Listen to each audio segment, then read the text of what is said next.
Hi guys, and welcome back to the workshop. For those of you just now joining, I'm David Duncan with D Squared Knives. Now, if you've watched my videos in the past, you might be able to spot a difference in today's episode, the camera quality.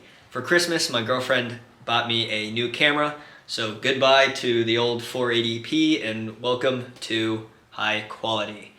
It's going to make a huge difference, and I can't wait to use this bad boy. Now, in today's episode, I will be making a pair of twisters, Twisted Sister Damascus knives. Came up with that on my own the other day. Thought it was pretty funny. But anyway, we'll be making a big old Bowie knife out of a Turkish twist, which is alternating twist patterns, so clockwise, counterclockwise, clockwise, counterclockwise. And then we'll be making a integral bolster hunter out of just a normal twist Damascus.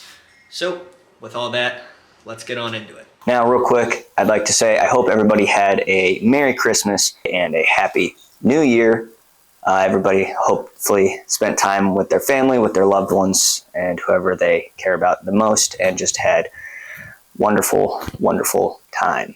Now, starting off, I'm going to stack 20 layers of alternating 15 and 20 and 1084 steel to make our first billet. We'll get the forge lit, get that heated up while I weld the billet together, just welding the corners, and then I run a weld bead over the front of the billet just to keep it all secure. Now while the forge is heating up, we're going to go ahead and give this bad boy a nice bath in some Parks 50.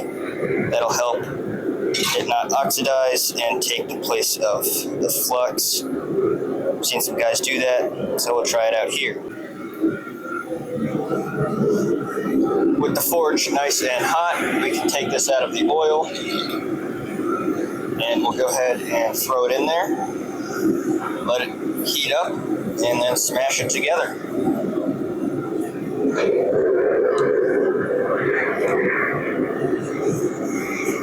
Now, as always, our first pass through the press is going to be very gentle, just to ensure that the forge welds stick. I go for a second round of gentle light tapping, just to make sure I'm 100% confident with the forge welds. After that, we can really start drawing out this billet. Now, once again, huge shout out to Coal Ironworks. I'm not sponsored, but I absolutely love this press. I will never get over the fact of how easy it moves material and just what I was using before and how much of an upgrade this press really is to my shop. Now for this billet, I'm going to do a complete re-square, which you'll see right here, just turning it on its diagonals and completely re-squaring the billet. This will add waves on the inside of that billet.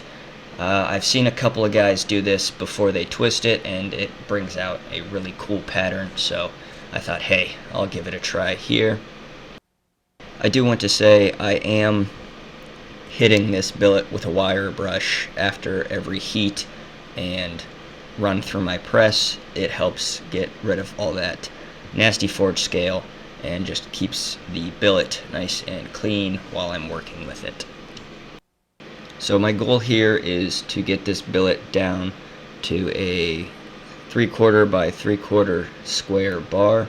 I'm using a old piece of scrap metal that is 3/4 of an inch as a kiss block to make sure my dies get it nice and square. Now this is the longest billet that I've ever worked with, so I had to work in sections, but once I got everything squared up, I'm now cutting off a piece for the integral hunter. I'll be using this material for that knife.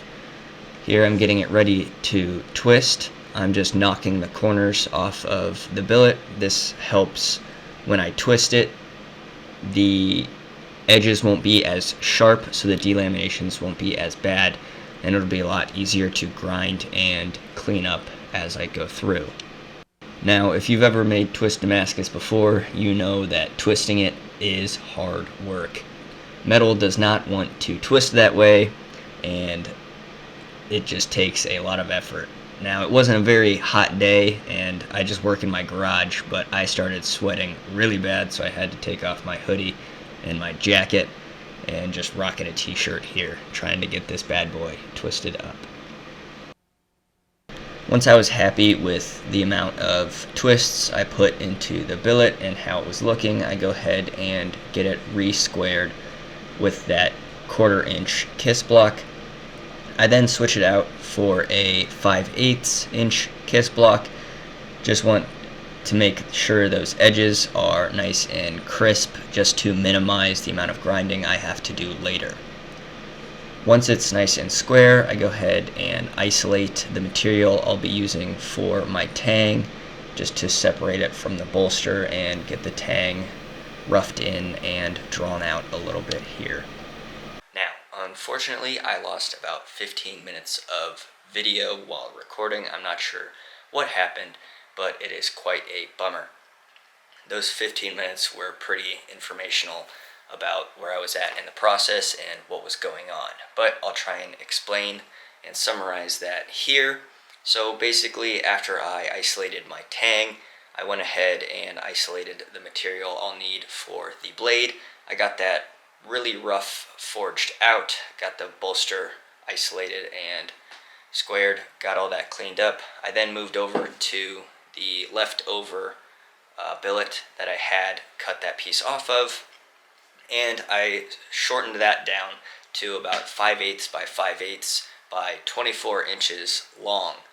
I then took that bar and cut it in half to two 12-inch sections, and as you'll see here, I'm going to go ahead and twist one of those bars clockwise and the other bar counterclockwise.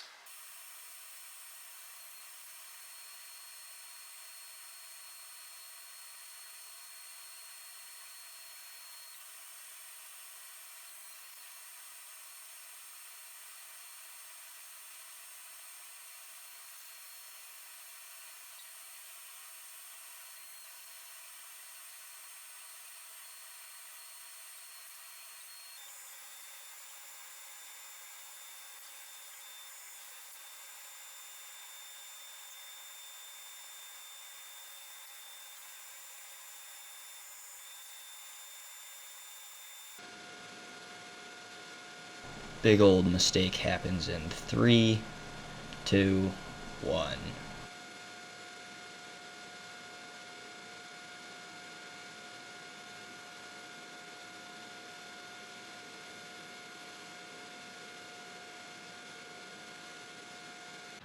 So as you guys just saw, there was a huge mistake. I over twisted the billet and completely sheared off a lot of material. I lost probably about 4 inches, which is a huge bummer. It's very unfortunate, but everything's okay. I ended up just squaring off each billet down to 1/2 inch by 1/2 inch, so it's going to be a little shorter starting off than I was hoping for, but I think we can salvage the material. We still have quite a bit of material here to still get the 4 bars of twist pattern, so we'll still get our herringbone Turkish twist pattern, which I'm pretty happy about. That one hurt, but mistakes happen and you just gotta keep moving, learn from them, and on to the next. Now with that said, we can go ahead and get all this forge scale ground off these 2 billets, get them cleaned up nice and square and ready for our second forge weld. To clean up the billets, I use an angle grinder with an abrasive disc on it. I also use the 72-inch belt grinder. Like I said before, I lost quite a bit of footage, so unfortunately you guys don't get to see all that. After that, I take both billets and cut them in half to get 4 8-inch bars, which I will be welding up to create that herringbone pattern. Now, I am attempting a no oxygen weld, which is basically just welding around each bar completely so that no oxygen can get in between there and mess things up.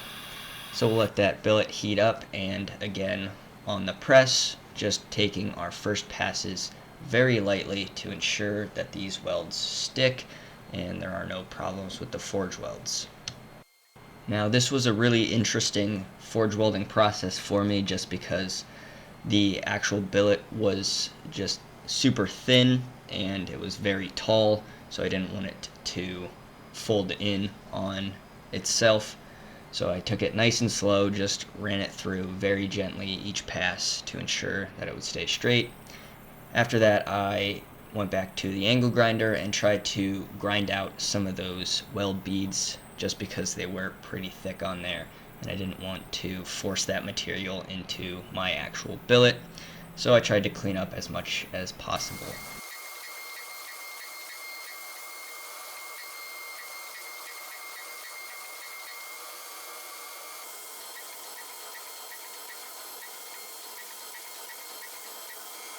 Now it's time to offset some material. I'll be using this material to create our ricasso of the Bowie and the actual tang. I use that metal bar to help offset the dies, because if I were to just use the straight dies, it would smash the material and meet in the middle. So if you use that rod, it helps keep the spine in line with the ricasso, and then you can move on to the tang and get that all flattened out and straightened.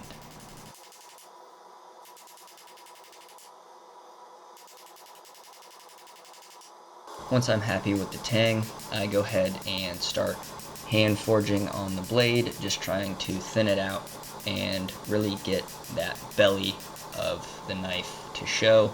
As everybody knows, Bowies are known for their big bellies. I went ahead, did a lot of rough grinding, just with 36 grit, just to try and get all those welds out of there, all that weld bead. Update, I spent the first part of my new year sick. I picked up quite a cold, so I spent a few days just in bed, down and out, did not feel good at all. But we did get the billet test etched. You can see some of the pattern in there, maybe. There it is. But there's still quite a bit of weld bead still on that bad boy. But that's okay, it's still pretty thick billet, so we'll have plenty to grind off and get into the twist pattern. Now with the twist pattern, the more you grind in, the better the pattern shows up. So that'll be okay and work out for us. As you can see, I went ahead and laid out some lines here. I'm gonna be doing what's called a, I believe, fish mouth weld, I think. So I'm just gonna cut out this V section right there, and then we'll sandwich that back together, forge weld it, and what that does is it brings the pattern to a point, looks a little nicer, a little more cosmetically pleasing. I've never done one before, so this will be super cool if it works out, and if not, quite a bummer. But let's go see what we can do.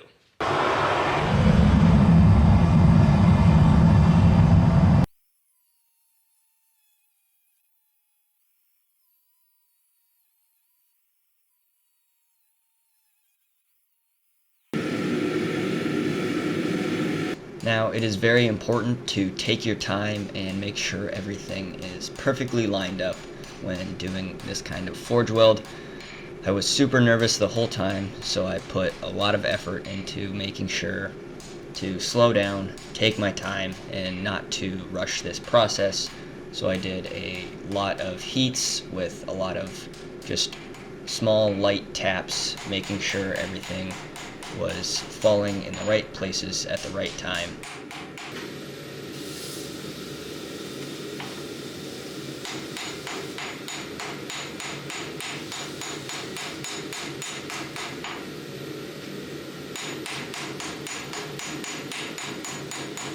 Once I got that gap completely closed and everything lined up perfectly, I go ahead and bring the billet up to forge welding temperatures and give it a lot of fast and easy taps just to make sure those forge welds get set. And I'm using a lot of flux in between each heat.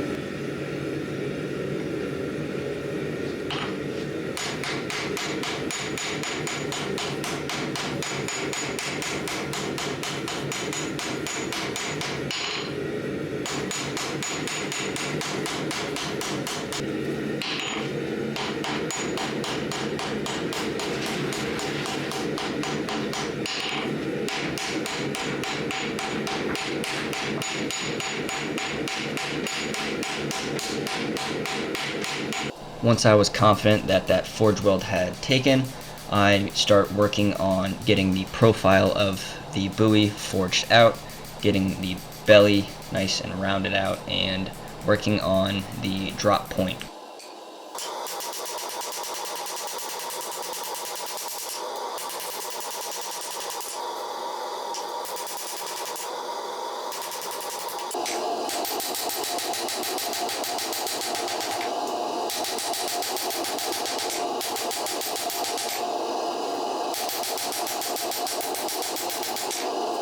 We got our buoy forged to shape, got the profile how I like it.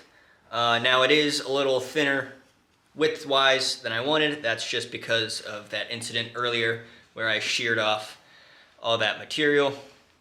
But length is perfect. It's about 9 inches right now. It's about 1.75 inches wide. I wanted 2 inches, but accidents happen. You just roll with the punches, and I think I have a pretty cool blade here so far. The fish mouth forge weld took beautifully. I was very nervous about that. It's the first time I've ever done it. So super stoked, super excited about that. This is that progress so far. Now our hunter still needs a lot of attention. I will be working on this in part 2 of this build. So with all that, that takes us to our conclusion of today's episode.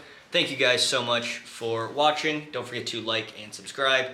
And for those of you who have just been hit with that nasty winter storm down south, I hope you guys stay warm and stay safe out there. And I'll see you in the next one.